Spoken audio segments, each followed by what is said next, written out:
5h30, ainda há de haver algumas pessoas que vão chegar entretanto, mas eu vou fazer aqui a apresentação da conferencista desta semana. É a primeira do semestre a abrir o ciclo de conferências das novas profissões. Temos uma casa muito composta, estou contente com isso. E então, é a Susana Vilaça, com quem eu tenho o prazer de trabalhar também. Portanto, a Susana é minha colega na Springer Nature, mas a Susana traz muitos anos de experiência em User Experience. A Susana já trabalha nesta área há cerca de 15 anos, depois de se ter licenciado em Engenharia da Programação, só para vocês terem uma ideia do quanto o vosso leque de opções está aberto depois de diferentes licenciaturas, e tem trabalhado em indústrias diferentes, já trabalhou em indústrias de viagens, trabalhou no setor também da energia, penso eu, em publicação científica, e também tem experiência em lecionar em algumas universidades. Portanto, a Susana tem trabalhado com a Faculdade de Belas Artes num curso ou numa pós-graduação, não sei, uma pós-graduação. Uma pós-graduação. Agora já não, já foi há alguns anos, sim, foi em Digital Experience Design. Portanto, tudo o que tem a ver com design digital, a Susana tentou alargar assim a sua experiência, tem não só no terreno, na indústria, como também está deste lado, onde vocês nos têm encontrado, aos professores. Portanto, faz estas duas, alia também estas duas vertentes do seu conhecimento. Eu acho que o melhor é deixar a Susana falar. Não se acanhem, façam perguntas, estejam à vontade. A Susana, como eu disse, 15 anos de experiência em User Experience, a experiência do utilizador, significa que ela tem uns ouvidos atentos e abertos às perguntas e aos comentários. Portanto, sem mais atraso. Obrigada, Susana, és tu agora. Ok. Olá, boa tarde a todos. Vou começar, se funciona. Pronto, a Rita já apresenta um bocadinho de mim, mas já trabalho na área desde 2009 e sou uma pessoa que estou em constante procura de crescer nesta profissão, porque há muito para fazer, é bastante abrangente. Eu comecei como Interaction Designer, pode ser assim uma coisa muito estranha, mas basicamente eu fazia aquilo que os arquitetos fazem para os edifícios. Eu fazia os esqueletos dos sites. Depois comecei a evoluir um bocadinho mais nesta área para uma componente mais de investigação, mais de estratégia, a pensar, ok, então, como é que as pessoas vão querer usar isto que nós vamos criar de raiz. E agora, ultimamente, tenho andado mais numa parte também, além daquilo de estratégia e research, na parte também de liderança de equipas e de projetos. Também sou mãe de um miúdo de 6 anos, que é bastante desafiante, e também tenho um background em engenharia informática. E a pergunta assim que pode ficar no ar é como é que uma pessoa vai de engenharia informática para UX. Eu na faculdade, foi na FEUP, ou seja, na Faculdade de Engenharia da Universidade do Porto, tive no meu curso, que foi de 5 anos, antes da reformulação de Bolonha, tive uma cadeira que era interação pessoa-computador. E aprendi algumas bases sobre isto, muito ligado a, ok, temos um rato, temos um ecrã, temos um teclado, temos um utilizador, temos um computador, e como é que a interação acontece. De um ponto de vista muito mecânico, muito lógico, as pessoas usam um menu para navegar nas coisas, mas não se falava muito mais do que isto. No entanto, isto ficou aqui o bichinho e eu comecei a querer saber mais e mais sobre isto e comecei a ler. E encontrei estes 2 livros, que já têm bastantes anos, não sei ao certo, mas aqui é The Design of Everyday Things e Emotional Design. O primeiro foi o Design of Everyday Things, do Don Norman, e onde ele fala um pouco sobre, ok, nós não temos que construir coisas da forma como achamos que as pessoas, aquilo que achamos que o comportamento deve ser, mas sim como o comportamento é. E este senhor Don Norman, ele diz que é um cognitive designer, para vocês verem. Ele tem uma experiência muito vasta, foi dos principais designers da Apple há muitos anos, e ele dizia que sim, que o design que vinha atualmente nos produtos digitais era feito por engenheiros e era demasiado lógico. E o comportamento humano é muito caótico e nós temos que desenhar para aquilo que ele é e não para aquilo que nós achamos que deve ser. E pensando um bocadinho nisto, como é que a parte de percebermos como é que o comportamento, como é que as pessoas se comportam e pensam, é muito importante para aquilo que nós fazemos hoje em dia. É o que nos permite criar estas experiências que toda a gente fala, de serem mais intuitivas, mais envolventes, aquilo que faz vocês quererem voltar a usar um produto ou um serviço. E então, quando pensam em UX, depois desta introdução que eu falei, pensam numa coisa que é mais ligada ao digital ou algo mais abrangente? Podem falar. Mais abrangente. Mais abrangente? Sim, não tem que ser só com produtos digitais, pode ser com outras interações do dia a dia. Ok. O Sr. Norman é da sua opinião.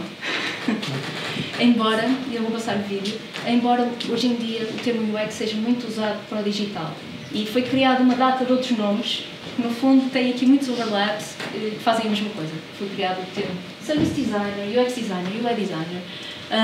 Temos também UX Research, que é um bocadinho diferente, mas também está ligado ao campo, Product Designer, mas que no fundo fazem um bocadinho tudo a mesma coisa. Ver se isto funciona. Ok. Hi, I'm Angie Lee, and I'm here at the UX conference in San Francisco. I got to ask Don Norman what he thinks about the term UX.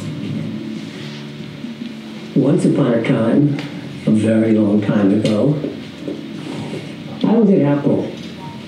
And we said the experience of using these computers is weak.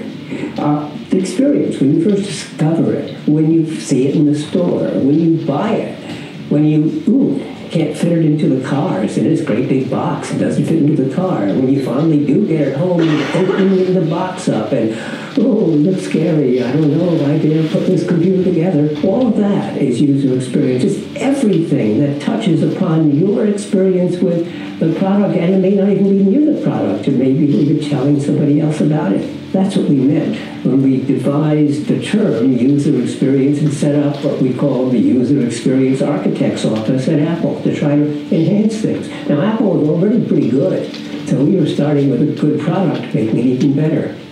Today, that term has been horribly misused. It's used by people to say, I'm a user experience designer, I design websites, or I design apps. So they have no clue as to what they're doing, and they think the experience is that simple device, the website, or the app, or who knows what. No, it's everything. It's the way you experience the world, it's the way you experience your life, it's the way you experience a service. Or, an app, or a computer system, but it's a system that's everything. Got it?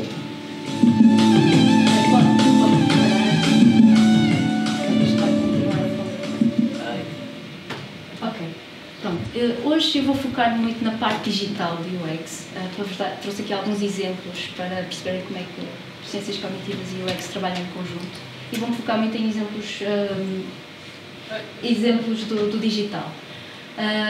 Mas antes disso, queríamos falar-vos então porque é que isto é tão importante, porque é que o UX é tão importante. E do ponto de vista do negócio, a McKinsey fez um estudo em 2018, onde avaliou e classificou empresas consoante o investimento que fazem em design. E percebeu que aquelas que investem mais em design têm melhores resultados financeiros, mas bastante melhores do que aquelas que não apostam. E por outro lado, se olharmos para aqueles que falham no lançamento de novos produtos, este número é um bocadinho assustador. 66% dos novos produtos falham 2 anos depois de serem lançados. E olhamos para as principais razões, vemos que tem a ver com não haver um bom product fit ao mercado, estão a resolver o problema errado, não estão a obter feedback regular dos utilizadores ou dos clientes, estão a fazer pressupostos incorretos sobre os clientes, o que é ainda pior. Tudo isto não percebem quem são os utilizadores, certo? Portanto, é cada vez mais importante pensarmos no design como uma coisa que tem que ser bem feito e tem que se adaptar àquilo que são as pessoas e o que é que elas querem. E como é que isto se faz? Bem, nós temos User-Centered Design Process, ou processo de design centrado no utilizador, que visa garantir que realmente essas necessidades dos utilizadores são consideradas no desenvolvimento dos produtos. Existem vários modelos, e vou-vos mostrar aquele que talvez seja o mais famoso, que é o Double Diamond, e ele tem 4 fases. A primeira é a Discover, onde nós percebemos melhor o problema. Tentamos perceber quais são, como é que as pessoas, quais são as expectativas em relação àquilo que nós estamos a querer investigar, exploramos o contexto mais abrangente da pessoa em relação àquilo que queremos, não é? Ao produto ou ao serviço. Portanto, tentamos daqui de alguma forma obter informação sobre as pessoas e em interação e em utilização e o que pensam sobre o produto. Depois no Define, basicamente analisamos todos estes dados e tentamos definir então o Problem Statement. O que é o problema? Isto tem que estar bastante bem definido para quando avançamos para a fase de desenvolvimento conseguimos pensar em soluções que resolvam aquele problema. E tipicamente há mais que uma solução. Agora, descobrir qual é a melhor também é, mais uma vez, investigar qual é a melhor solução. Portanto, aqui há muita prototipagem, há também muita investigação com utilizadores, normalmente em termos de testes de usabilidade. Criamos protótipos e vamos ver como é que as pessoas interagem com isso. E depois escolhemos uma solução e desenvolvemos e lançamos e depois avaliamos qual é o impacto que ela está a ter e como é que está a performance, desempenho, isso. Obrigada. Agora que já vos dei aqui uma ensabudela mais ou menos sobre os conceitos mais básicos sobre UX, vamos falar um bocadinho sobre como é que então as ciências cognitivas e UX se encaixam neste processo de design centrado no utilizador. Então temos o processo que eu vos falei, que visa conhecer o utilizador, não é, em interação com aquele produto ou serviço. Se pensarmos nas ciências cognitivas e adicionarmos a isto, temos, ok, o que é que conhecemos sobre as pessoas em geral, o que é que sabemos? Então, há muita coisa que sabemos sobre as pessoas em geral que pode enriquecer aquele processo também.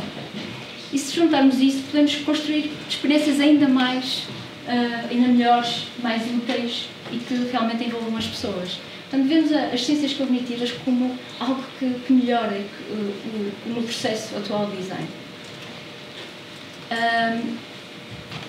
Existem alguns conceitos básicos que guiam este processo, que podem nos ajudar, ligados a estas 4 coisas, não é? A percepção e atenção, memória, a emoção e a tomada de decisão. Eu vou dar aqui alguns exemplos, não vai ser exaustivo, mas só para ficarem com uma ideia daquilo que tipicamente pensamos quando estamos a desenhar uma interface digital. Começando por atenção e percepção. Vocês provavelmente já ouviram falar de algumas destas coisas, outras se calhar não, mas aqui o objetivo é ver como é que isto se aplica. Falamos primeiro dos princípios de Gestalt. É basicamente uma tendência natural que nós temos de tentar encontrar ordem no caos. Existem vários princípios, vou falar de 4. O da semelhança, o princípio da semelhança, onde nós tentamos agrupar elementos que parecem o mesmo, neste caso, por exemplo, círculos ou hexágonos. Agrupamos os hexágonos num grupo e os círculos no outro. Proximidade, fazemos grupos com base em quão próximos eles estão uns dos outros. Das regiões comuns ou fechadas, e aqui temos aqueles retângulos a englobar aqui alguns círculos, e nós tentamos dizer que aquilo é um grupo. E os outros são outros grupos. E temos da continuidade, onde agrupamos coisas que parecem estar alinhadas de uma determinada forma. Neste caso, em linha ou uma curva, também é válido. E se olharmos para exemplos, como é que nós aplicamos isto em design? Por exemplo, aqui, os botões de sign up. Os 2 verdes com a mesma forma. Olhamos para os links, são azuis. E é algo que nós procuramos logo nos sites. Ok, isto são coisas semelhantes, são coisas com as quais eu posso interagir e que me levam para ações semelhantes. Se olharmos para daquilo da proximidade, este exemplo da Vorta, não quer dizer que esteja bonito, não é? Isto é tudo Black Friday. Nós associamos automaticamente ali o círculo, não é, com o produto àquele por baixo, o que está escrito por baixo, porque eles estão mais próximos em relação a uns dos outros. Isto diz, isto é um grupo, isto é outro grupo, os smartphones, os computadores, as TVs. Se olharmos para o princípio das regiões comuns, a Zara usa esta grelha para mostrar os produtos. E daí que tem ali um retângulo à volta de cada um. Nós vimos que a imagem, o título do produto, o preço, e depois mais aquela vizinha para o bookmark, está tudo no mesmo grupo, certo? Isto é usar estes princípios. É a forma como nós vemos que isto é um produto, isto é outro. E o da continuidade, mais um exemplo da Vorten, mais ou menos não quer dizer que seja bonito, mas temos aqui eles alinhados, os 4 passos de como é que este serviço funciona, alinhados horizontalmente. Então percebemos isto como um grupo a explicar como é que aquele serviço funciona. Outro exemplo de um princípio que também aplicamos, às vezes funciona contra nós, é a atenção seletiva. E vocês já de certeza que se depararam com páginas cheias de coisas, cheias de blocos, coisas a piscar daqui e lá, mas vocês só querem ler aquilo, o conteúdo que lá está, ignoram todo o resto, certo? Isso acontece, e nós estamos cientes disso, isso acontece muito com anúncios. Banner blindness é um tipo de atenção seletiva que é bastante comum. Nós vemos tudo o que está à nossa volta e ignoramos tudo que é anúncio. Isto é uma página do Google. O Google costuma ter anúncios no topo, certo? Isto é uma imagem de um estudo de eye tracking que fizeram e as pessoas claramente ignoraram o primeiro resultado que está identificado como anúncio. E não quiseram sequer saber, porque não me interessa. Eu quero ver aquilo a parte orgânica dos resultados e não aquilo que me querem atingir, basicamente. Depois, outro princípio associado mais à memória. Aqui começa a ficar um bocadinho mais difícil, mas vou tentar explicar. Nós temos o conceito de chunking, acho que não é só também usado em design, mas nós, em termos de conteúdo, tentamos dividi-lo em chunks pequenos. Dividimos a informação em chunks pequenos que seja mais fácil de ler e de memorizar. Por exemplo, aqui este exemplo, isto não sei se tem muito bem, tem. Aqui, readable. Temos estes chunks aqui de porque é que este produto é bom, não é? Isto é organizado nestas áreas que são mais fáceis de ler. O título, vocês olham logo para o título, são estes aqui. Mesmo que não vejam o conteúdo, esta parte aqui do título e da imagem chama a atenção. Isto ajuda a memorizar porque é que este produto é bom. Outro exemplo é isolamento de certos produtos pelo destaque que damos. Este exemplo aqui, vemos que se calhar já viram certamente exemplos destes. Este preço do meio está mais destacado dos outros. Logo, este vai ser mais memorável pela cor, pela força que tem, é maior que os outros também. Então está-se a destacar e vai ser mais facilmente memorável. Nós usamos estas técnicas várias vezes, especialmente nestas coisas de mostrar preço e quando queremos dizer que este é o melhor para vocês, as recomendações. Em termos de aprendizagem, provavelmente vocês já sabem isto, não é? Com o tempo, curva de aprendizagem, não é? Quantas mais vezes repetimos uma tarefa, menos tempo demoramos a fazê-la. Em web, como é que isto é usado? Dando aqui um exemplo.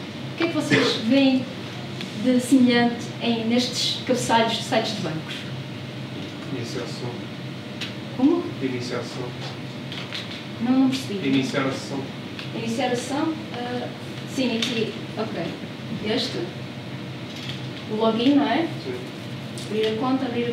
Mais alguma coisa? Menu, bola tipo à direita, de cima e menu lá por baixo, com as opções. Ok. Portanto, todos são bancos diferentes, mas a estrutura dos cabeçalhos é toda muito semelhante. Isto é intencional. Isto porquê? Porque se agora o novo banco decidisse trocar isto tudo, vocês tinham que aprender a utilizar esta interface. Porque era uma coisa que era fora do normal. Portanto, usar a mesma forma de mostrar as coisas de uma forma consistente ajuda a que, mesmo entre sites diferentes, que vocês criem alguma familiaridade com aquelas tarefas e seja rápido, seja automático. Vocês já procuram fazer certas coisas nos mesmos sítios. E é isto que isto mostra também. Agora, em termos de persuasão e emoção,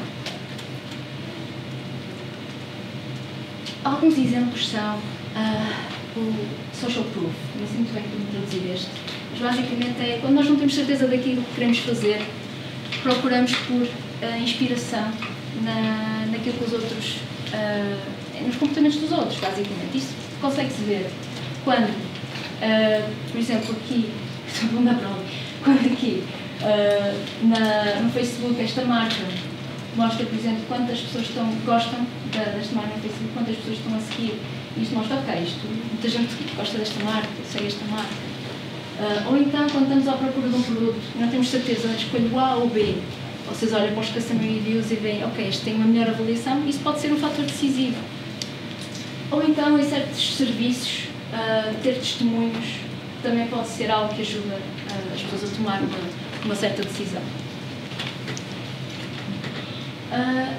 E falando um pouco agora sobre user delight, que é basicamente as emoções positivas que as pessoas sentem quando interagem com o produto ou serviço. Sim, porque não é, como eu estava a dizer ao início, aquela parte que eu aprendi de Human Computer Interaction era tudo muito mecânico, muito lógico. A emoção adiciona aqui um valor a estes produtos e serviços que é uma mais-valia e todos os designers aspiram a isso. Onde temos esta hierarquia de needs, muito baseada na Maslow hierarquia de needs, mas para design, onde na base de tudo ele tem que ser funcional. Depois tem que ser algo que seja, ok, que funcione, mas seja posso contar com isto para me ajudar quando eu preciso. Depois é fácil de usar. E por fim, ok, eu tenho gosto de usar isto. E isso é a parte onde muitos designers falham, ok? Ok, isto é usável, isto é funcional, eu posso contar que isto funcione, mas gosto de usar isto. Epá, não, é uma grande chatice, mas tem de ser, tipo, o portal das finanças. Quem já usou, não é? Sabe o que é que eu estou a falar. E mesmo assim, a parte do reliable, sabe? Também tem muito que se diga. Pronto, e mais uma vez referindo o Sr. Don Norman, basicamente, ok, a parte cognition tries to make sense of the world, but a parte da emoção é aquilo que lhe dá o valor e aquilo que nos faz voltar e querer repetir, usar, mantermos leal a certo produto ou serviço. É quando nós sentimos alguma ligação com esse produto que nos faz voltar, ou seja, temos uma ligação positiva, uma emoção positiva também, então ficamos, de alguma forma, temos um attachment. E esse attachment vem com alguma satisfação em usar o produto, não é? Emoções positivas, isto é fácil de usar, vocês tornam-se quase evangelizadores daquele serviço ou daquele produto. Depois lembram-se dele, não é? Por exemplo, lançam um novo iPhone e vão correr comprá-lo, não é? Porque gostam muito dele e querem ter o último. Tudo isto é uma relação muito afetuosa com os nossos produtos e serviços. De certeza que vocês têm um. Alguém quer dizer algum produto que se sintam assim? Ou serviço? Não? É pessoal, não é? Mas eu trouxe aqui um exemplo. O que é que isto vos faz sentir?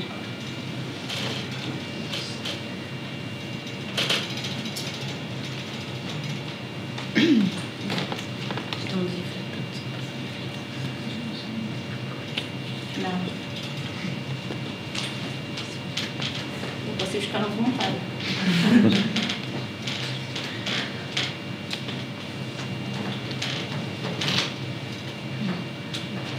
Força.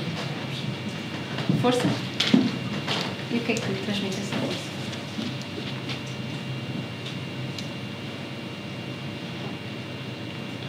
Segurança. São as palavras, a imagem?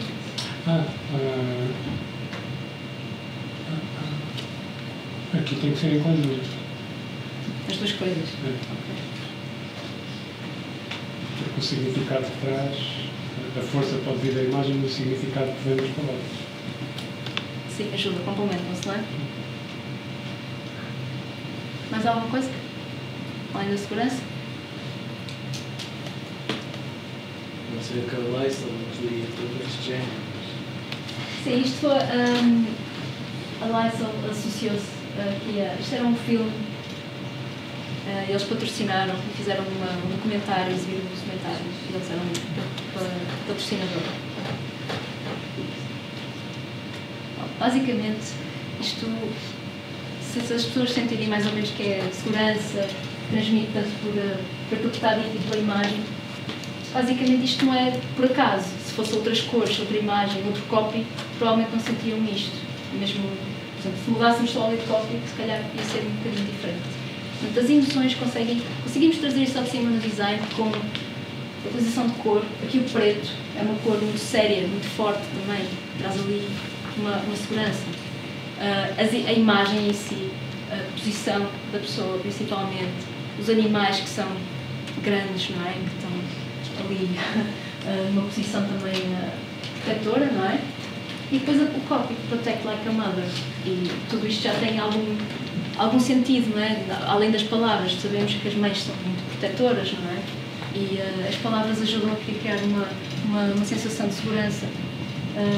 Conseguimos através de design, vocês veem muito isto em marketing, em anúncios, ao serem usadas estas características do design neste sentido.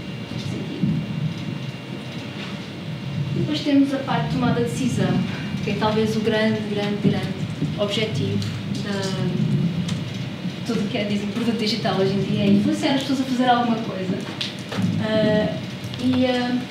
Temos aqui alguns princípios. O primeiro deles é a lei de Hick. Basicamente diz que o tempo que demora a tomarmos uma decisão aumenta com números e complexidade das escolhas que nos são apresentadas. No limite, podemos chegar a um caso de choice paralysis. Analisarmos e não tomarmos nenhuma decisão. Quantos de vocês já não andaram a navegar no Netflix? Apetece-me ver qualquer coisa, mas não sabem o quê. Então vão lá e tentam encontrar qualquer coisa. E depois, não encontro nada, vou fazer outra coisa. Estão lá para uns 10 minutos. Por isso, é que o Netflix tenta mitigar isso com tops, os rankings. Ou então coisas que, nós achamos que vais mesmo gostar disto, para não chegarem a esse ponto de ficarem paralisados e não escolherem nada. E não virem do serviço, às tantas acham que aquilo já não tem valor nenhum e cancelam a subscrição. Mesmo com o Spotify, também tem aquelas listas preparadinhas para vocês, que vocês não têm que perder tempo a escolher entre milhões e milhões de músicas, aquelas que acham que vocês vão gostar mais. Outro exemplo, outro princípio, que é a versão à perda, e aqui não posso falar isto sem falar da Prospect Theory. Basicamente esta teoria foi desenvolvida, acho que foi nos anos 70, por 2 prémios Nobel da Economia, e basicamente diz que nós valorizamos mais as perdas do que os ganhos do mesmo valor. E este gráfico mostra exatamente isso. Vocês sentiam muito mais a perda de 50 euros do que a joy, não é? A alegria que sentiam em ganhar esses mesmos 50 euros. E nós aplicamos isso também muito ao design, e não só, vocês veem isso também no mundo físico em todo lado, com promoções. Não é? Tem até hoje para comprar isto, ou faltam nos sites, tem X minutos para comprar isto, ou só tem 3 em stock, comprei já, senão, tchau. Portanto, isto nós usamos muitíssimo, basicamente para influenciar as pessoas a tomar uma decisão e comprar, subscrever, o que quer que seja. E é isto que sumarizando isto que eu acabei de dizer, não é? Nós, em UX, tentamos perceber como é que as pessoas percebem o mundo e processam a informação e tentamos encontrar as melhores formas de influenciá-los para tomarem uma decisão. E no meio disto tudo, há 2 conceitos que são muito importantes compreender para usarmos da melhor forma estes princípios que eu falei, estes exemplos que eu falei. Que são os modelos mentais, não é? Isto é algo que está em constante mudança, os modelos mentais não existem. Então, o que é o menu hoje em dia no mundo digital? Vocês viram aqueles dos bancos? Estavam ali as coisinhas todas escritas, mas vamos para o mobile, as coisas já não são assim. Portanto, nós temos vários modelos mentais de como é que funciona o menu e como é que interagimos com menus, tudo depende do contexto. E isto vai estar em constante evolução. E nós temos que estar em constante aprendizagem de como é que estas coisas estão em evolução, e por isso é que existem disciplinas como UX Research, para tentarmos perceber se as coisas funcionam bem ou não. E outro é o esforço cognitivo. Tudo isto é uma arte de balancear. Algumas coisas são complexas por natureza e tentarmos simplificá-las é um grande desafio. E temos que recorrer às vezes a técnicas que são mais complicadas e não sabemos se funcionam. Mais uma vez temos que voltar a testar e ver se funciona. Mas existem barreiras, não é? O número de passos que demora a fazer uma tarefa, o tempo que demoram a fazer as tarefas, a dificuldade em fazer alguma coisa, tudo isto são barreiras cognitivas que aumentam também o esforço cognitivo, tendo em conta o número de escolhas que eu tenho, quanto é que eu tenho de pensar para tomar uma decisão, decidir comprar os lenços A ou B é uma escolha muito fácil. Vocês vão ao supermercado, têm 20 marcas de lenços da sua nariz.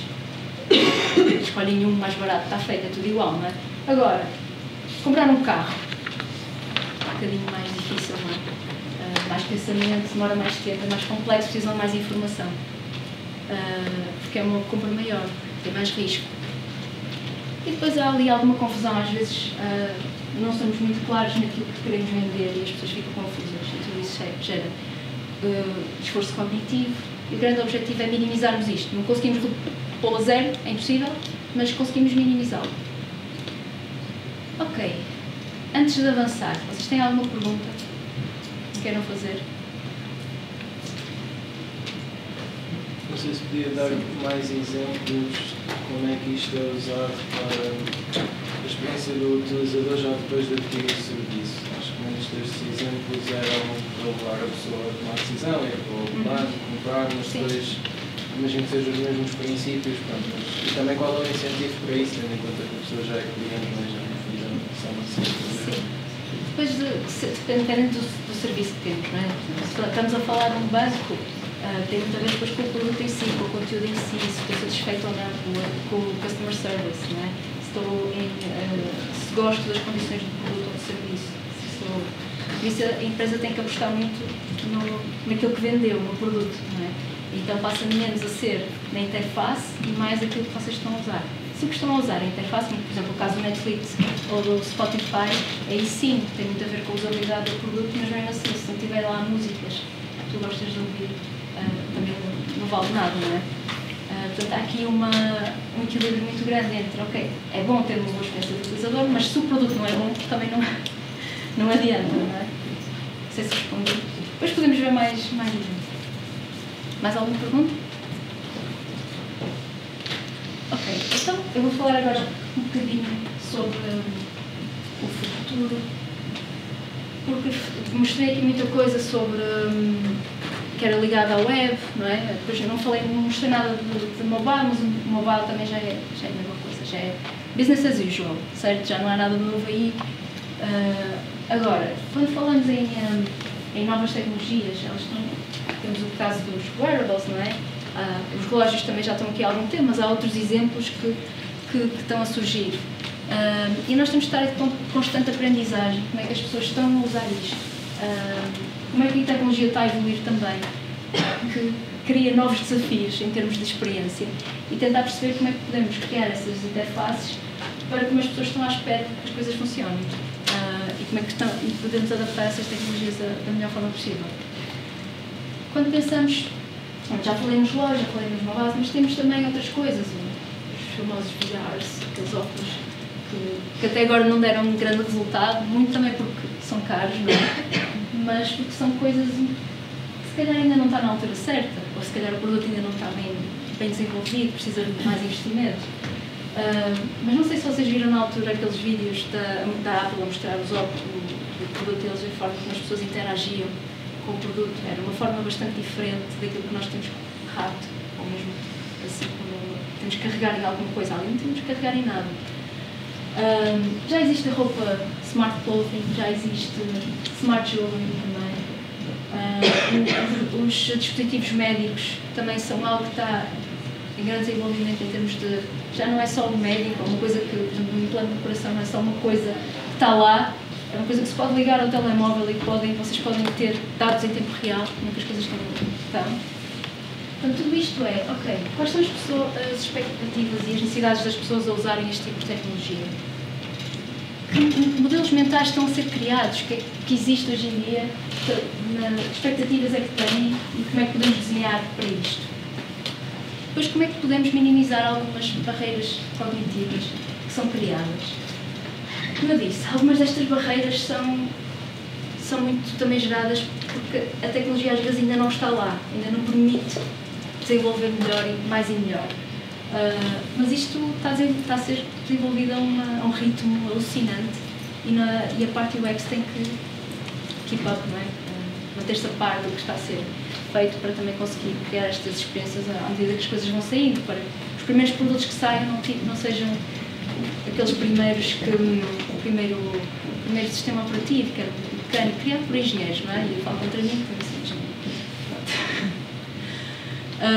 E por fim, não é? A parte da inteligência artificial. Portanto, este aqui é um tema que toda a gente está a falar, não é?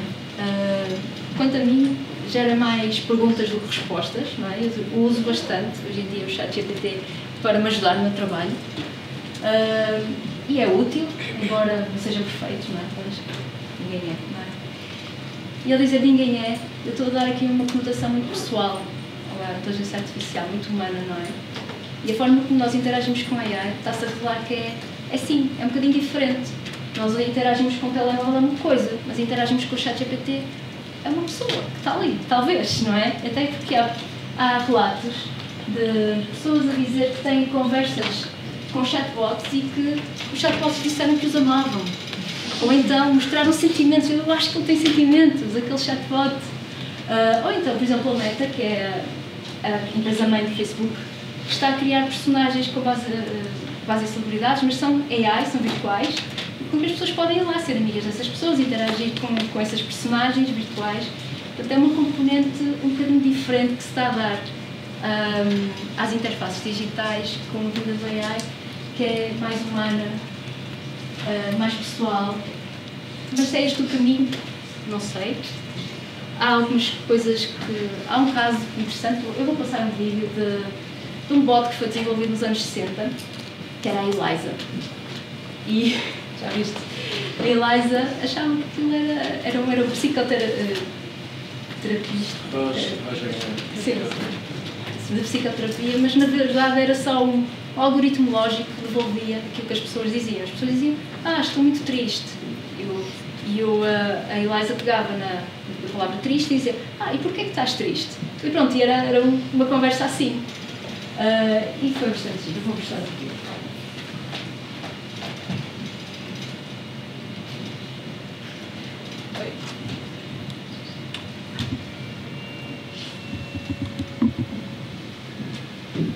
Do not confuse our ability to attribute human characteristics to AI with a true technical breakthrough.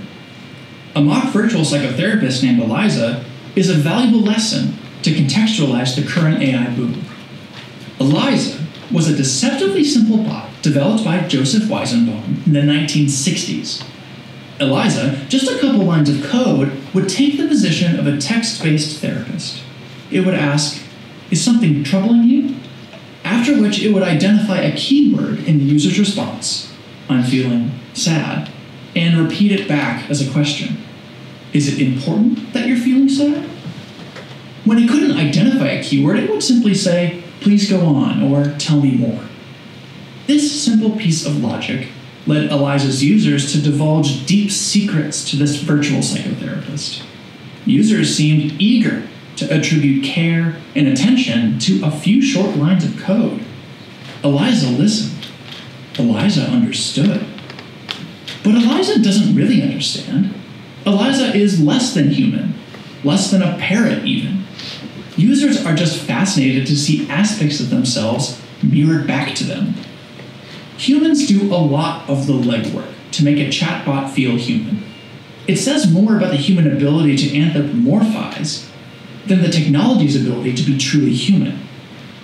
Conversational AI interfaces like ChatGPT, Bing, or Bard are fun to use, in part because they feel personable and somewhat human. Despite the surge in interest in human-like AI, and the increase in the anthropomorphization of these models, computers inducing empathy in users is not new. It is not innovative, and it certainly doesn't require machine learning or AI. People are more likely to project human attributes like thinking and feeling onto interfaces when the context for interaction is more human-like. Researchers and programmers alike have used this trick to convince users of humanity, to convince them that opening their heart and divulging their secrets So, what does this mean for the current field of AI development? Do not confuse satisfaction with function. A user may derive just as much enjoyment from an interface that reflects their thoughts and feelings as an interface which indexes the world's knowledge and provides meaningful insight. The difference is in the value, utility, and ease the interface provides. You may introduce anthropomorphic aspects into your AI products, and it may improve the product, but it will be disingenuous to attribute that to artificial intelligence, algorithmic, or machine learning improvements. In many ways, improving interfaces to be more enjoyable is exactly what UX professionals have been doing for decades. Thanks for watching. If you want to see more of our UX videos, take a look at these over here. Ok, então esta parte humana, mais que nós pessoal, que nós ligamos mais a AI, não é uma coisa nova. Mas é a forma como interagimos com o chat GPT, seja um chat, não é? Porque nós falamos com outras pessoas por chat, WhatsApp, etc. É a mesma forma que interagimos com o chat GPT. Por isso, estamos a atribuir esta forma mais pessoal e humana a uma inteligência artificial.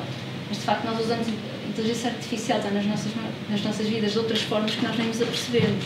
Aquelas recomendações da Netflix, o que é que vocês acham que surgiram lá? Aprendeu com base naquilo que vocês vão vendo. Isso é uma forma de inteligência artificial. Portanto, dançar. A forma como nós temos cooperado com a inteligência artificial tem sido uma parceria, não é? No momento que nós estamos a ensinar a inteligência artificial com dados sobre nós, sobre como nós interagimos com as coisas, sobre como pensamos, sobre aquilo que sabemos sobre nós e sobre o universo em geral. E de volta, a inteligência artificial está-nos a ajudar a fazer certas coisas, não é? Está a automatizar certas coisas para nós, está-nos a ajudar a analisar grandes quantidades de dados, está a ser a nossa terapia, a nossa psicóloga, está a fazer muita coisa. E está-nos a aumentar também, de certa forma, e a ajudar-nos a tornar as nossas vidas mais fáceis. Agora, o que é que o futuro nos reserva? É um bocadinho incerto. Eu não posso dizer que... Há muitas teorias, não é? Umas mais pessimistas, que vai ser o fim do mundo, não é? Tipo Terminator, outras mais otimistas. Provavelmente vai ser uma coisa ali no meio, não é? Que nós vimos com o surgimento do computador. Também se pensava que ia ser o fim do mundo. E não foi, não é? Foi uma coisa muito incremental. Agora com a AI vamos ver, é uma coisa incremental. Provavelmente. Vamos ver também se a tecnologia acompanha, porque é preciso muito poder tecnológico para fazer evoluir estes sistemas. Portanto, vamos ver algum breakthrough aqui na forma como interagimos com a AI, ou vai ser muito à base com o computador à frente, vai ser o computador tradicional, não é? Com ecrã e rato, ou vai ser outro tipo de computador? Há muitas perguntas. E como é que o UX vai encaixar aqui neste novo conceito de interação AI humana? Também são muitas perguntas e não tenho respostas. Mas o que não tenho dúvidas é que a ciência cognitiva vai continuar a ser essencial para compreendermos estas coisas, estudarmos estes campos e perceber aquilo que vai tornar as nossas vidas mais simples e não, pelo contrário, vai ser uma coisa que vai ser mais uma coisa que vamos ter que usar sem grande prazer. Pronto, é isto. Não sei se querem acrescentar alguma coisa, o que é que vocês acham que vai ser o futuro? Se têm alguma ideia, mas pronto, era isto.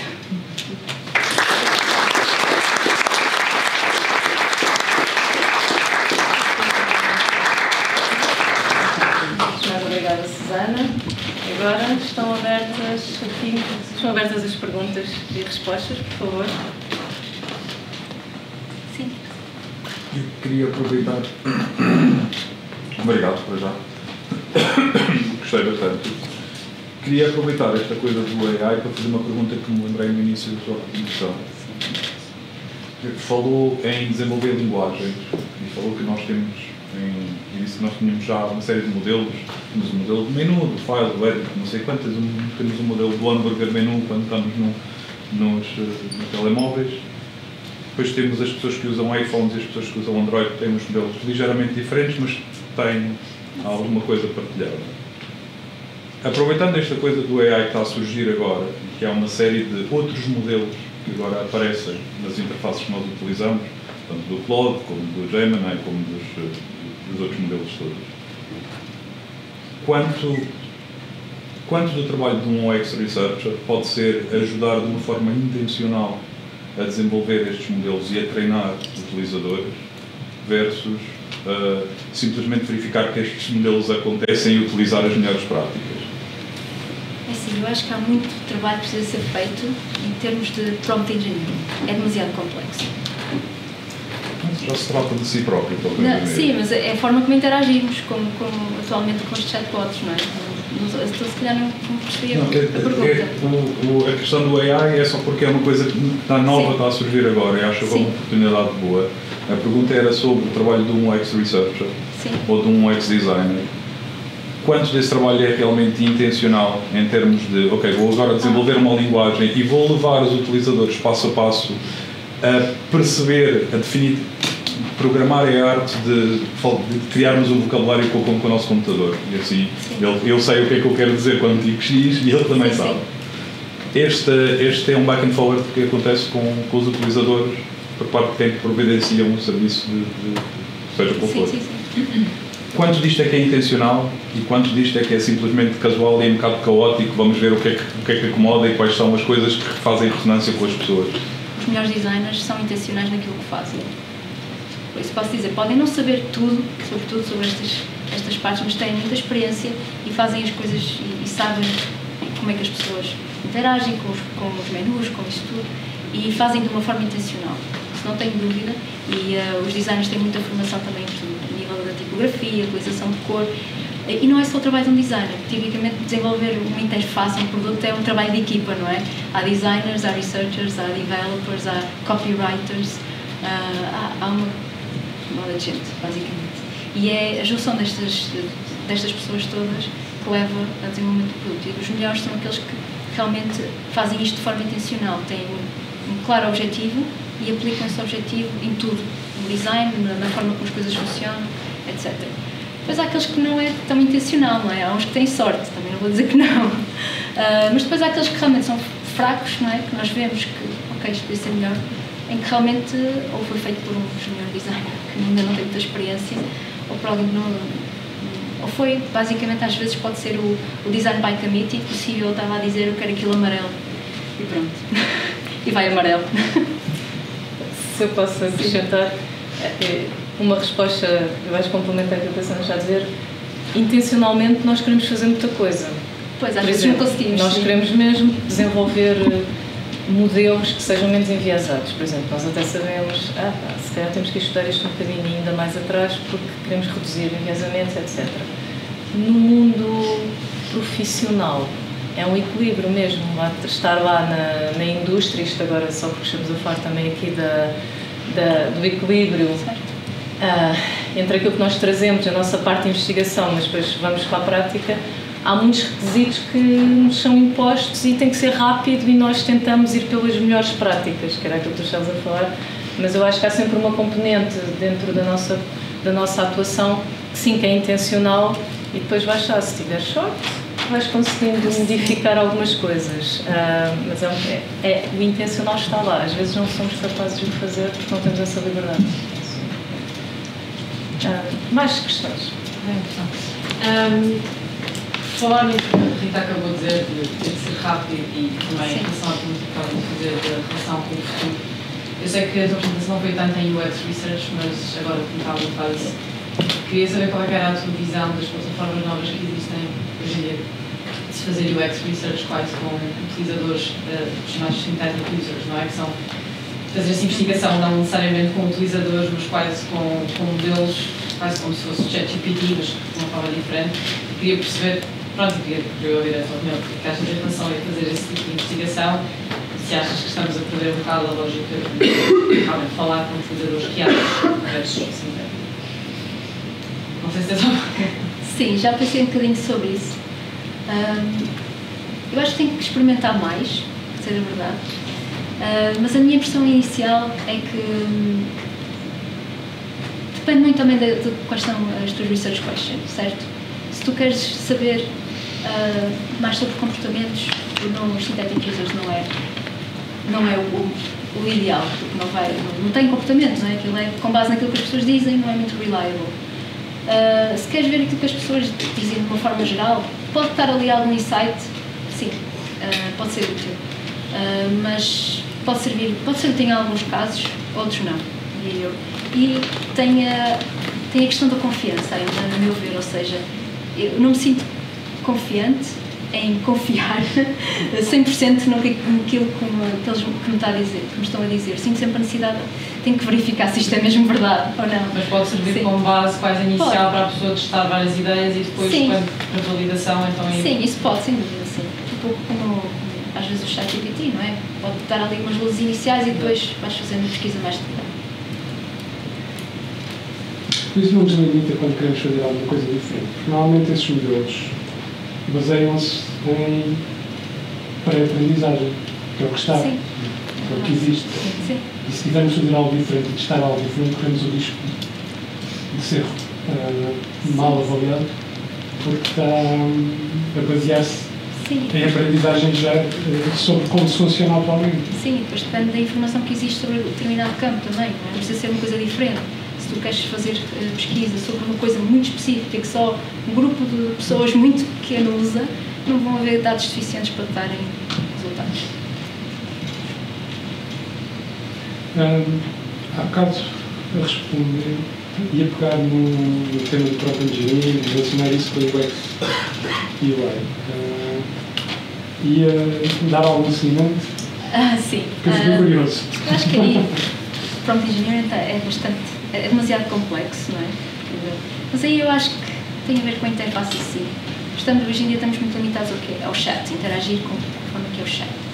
Não sei, acho que esta forma é interessante, mas se queremos obter algo valioso destes chatbots, temos que fazer prompts muito, muito específicos e dizer tudo o que queremos e nem sempre isso vem logo à cabeça, não é? Temos que pensar muito bem naquilo que vamos pedir antes de o pedir. E o mais normal é, diz-me o que sabes sobre isto. E depois vem ali uma data de informação, mas nós temos que então começar a fazer uma coisa mais funilar, não é? Eu acho que esta interface assim não seria ideal, ainda não sabem qual será a melhor, mas acho que aqui estamos a lidar com algumas restrições a nível de tecnologia. Acho que por enquanto esta é a única forma que temos de interagir. Talvez venha alguma coisa diferente. Talvez a parte do UX, em UX possamos também ajudar a simplificar estes prompts, mas isto requer também perceber melhor esta tecnologia. Para já isto, para um designer, pode ser um bocado complexo. Sim, o problema é que as pessoas normalmente quando fazem as perguntas não têm esse contexto todo sistematizado na cabeça para colocar. Mas se calhar um caminho pode ser o próprio chatbot, quando recebe uma pergunta, questionar mais desenvolver, coisas. ou seja, sim. Ok, diz-me logo porque é que queres saber, qual é o contexto.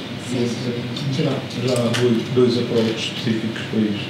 Temos o Copilot, a aposta deles é criar já personalidades específicas que uma pessoa vai utilizar quando é criativa ou quando quer ser mais rigorosa. O ChatGPT e o Cloud dão a possibilidade de nós criarmos os nossos próprios. As nossas próprias personas, um bocadinho como o Jarvis do coisa, que estamos em hardware mode ou estamos em software mode. Que é, eu vou querer coisas diferentes, mas sou eu que tenho que os programar, ou sou eu que tenho que pensar neles. A forma automática, há pessoas que estão a tentar utilizar a forma automática, que a primeira coisa são os novos do ChatGPT, os O1s. Eles têm a parte racional pelo meio, que é uma série de regras que são pré-programadas, em que ele utiliza outros modelos ou chama-se a si próprio, de forma a fazer o próprio prompt engineering, conforme, ou seja, pergunta-se a si próprio o que é que o utilizador quer e qual é que seria o melhor resultado, o melhor framing para responder a esta pergunta, e só depois é que depois vai fazer pesquisas, verifica e depois responde. Ainda não estamos lá. Sim, é complicado. E depois há outras questões a ter em conta, não é? Os enviesamentos, não é? E tal, eu só estar a ver uma pequena parte da história. fazer uma pergunta. Sim. Tenho uma curiosidade. Esta apresentação de justificação racional para tomar decisões com base nos conhecimentos de como é que a mente humana funciona, em termos de percepção, apreensão, etc. Como é que é implementada e tem sucesso nas áreas de trabalho, onde trabalhaste várias vezes? Sim. Portanto, um CEO aceita como argumento, não, mas aqui estamos a violar um princípio de contiguidade, pode... Alguns sim, alguns aceitam. Mas alguns sim, como é que é a sensibilidade, como é que está o mercado neste assim, sentido? Temos que distinguir um bocadinho o que é um mercado português, o que é outras realidades, não é? O mercado português já foi pior. Quando eu comecei nesta área, UX era uma coisa que só era uma perda de dinheiro, então research nem se fazia. Portanto, era fazer o que as pessoas mandavam. Quero um site, tem isto escrito, tem estas coisas no menu e que tem estas coisinhas nos botões. Ok, então as pessoas lá iam fazer. Depois as coisas começaram a evoluir um bocadinho mais e introduzir-se estas questões de pensamento humano, adaptar a como as pessoas pensam, e trouxemos estes argumentos da ciência, não é? Que realmente têm peso. Há pessoas que realmente ligam a isso, outras que não ligam. E depois também, isso é uma coisa que eu não falei, também se mede muito aquilo que se faz. Ou seja, tem estas interfaces todas, a maior parte delas, então os sites de e-commerce acho que é o auge disso. Os cliques em cada botão são todos medidos e está-se sempre a ver aquilo que funciona e aquilo que não funciona. Fazem-se em real time também testes sobre ter o botão verde ou o botão vermelho e o que é que funciona melhor. Porque nem sempre, às vezes, não conseguimos fazer as coisas de forma que seja a melhor forma de influenciar a pessoa. Agora confundi um bocado, desculpa. Mas isto está sempre a acontecer, então também entra aqui uma base de avaliação contínua do produto, mais aquilo como é que as pessoas pensam e comportamento, mais aquilo que nós sabemos sobre o produto, e tudo isto aqui intersecciona-se para tentar fazer a melhor forma possível para as pessoas comprarem um produto. Portanto, sim, os CEOs olham para essa componente, olham para a componente quantitativa de vendas, de números, muito, talvez é que tenha mais peso, uma vez que o produto é lançado, mas quando uma coisa nova está a ser criada, cada vez mais ligam ao que estes conceitos científicos que nos vão dizendo. Lá fora, o mercado está um bocadinho mais desenvolvido nesse aspecto. Em termos de UX, equipas de UX grandes nas maiores empresas, tudo começou com a Apple, nos Estados Unidos, talvez aquilo que esteja um bocadinho mais à frente, Reino Unido. Portugal ainda está para aí uns 10 anos atrás, diria eu.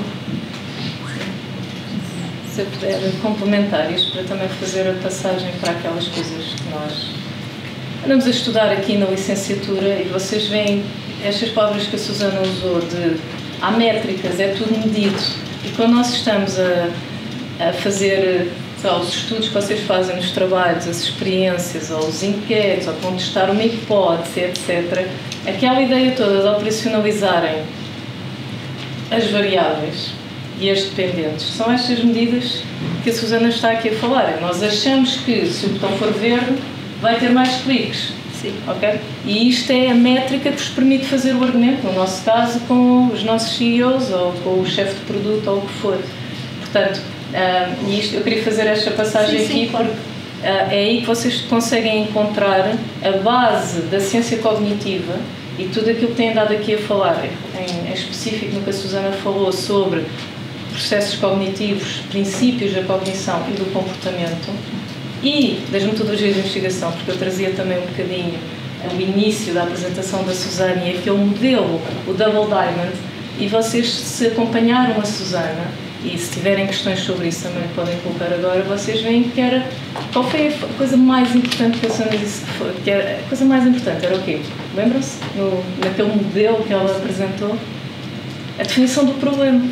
Sem um problema bem definido, e vocês estão sempre a ouvir isto, certo? Nas cadeiras de análise de dados, nas cadeiras de metodologia, disto e daquilo. Definição do problema, certo? Qual é que é a vossa pergunta?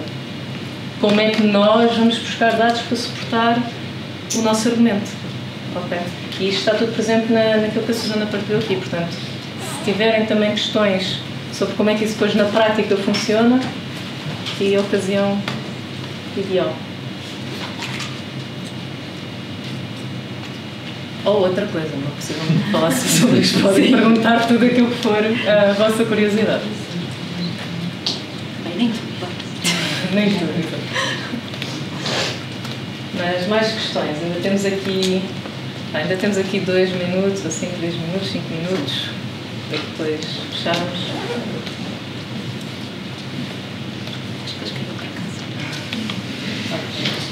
Ok, pronto então. Obrigada. Acho que vou dar por fechado. Obrigada, Susana.